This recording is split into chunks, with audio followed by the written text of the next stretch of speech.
വേനൽച്ചൂടിൽ തണ്ണിമത്തൻ കൃഷിയിലൂടെ ലാഭം കൊയ്ത് കോതമംഗലത്തെ നവകർഷകർ കാട് പിടിച്ചു കിടന്ന 2 ഏക്കർ സ്ഥലത്താണ് ഇവർ കൃഷി ഇറക്കിയത്. ജൈവ കൃഷി ആയതുകൊണ്ട് തന്നെ ഇവരുടെ തണ്ണിമത്തന് നല്ല ഡിമാൻഡാണ്.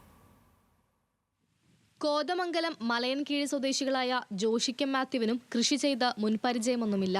എങ്കിലും വേനൽക്കാലത്തിലെ വിപണന സാധ്യത മുന്നിൽ കണ്ടാണ് രണ്ടുപേരും തണ്ണിമത്തൻ കൃഷിയിലേക്ക് ഇറങ്ങിയത്.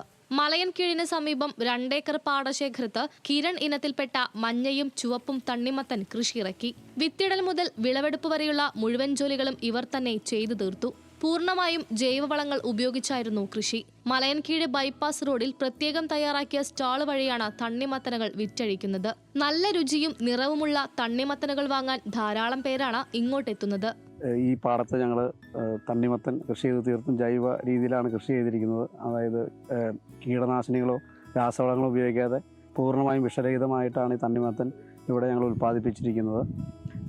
ദൈവകൃപയാൽ തരക്കേടില്ലാത്ത വിളവ് ഞങ്ങൾക്ക് ലഭിച്ചു. ഇനിയും ഞങ്ങൾ കൃഷി മേഖലയിലൂടെ കടന്നു പോകാനാണ് ആഗ്രഹിക്കുന്നത്.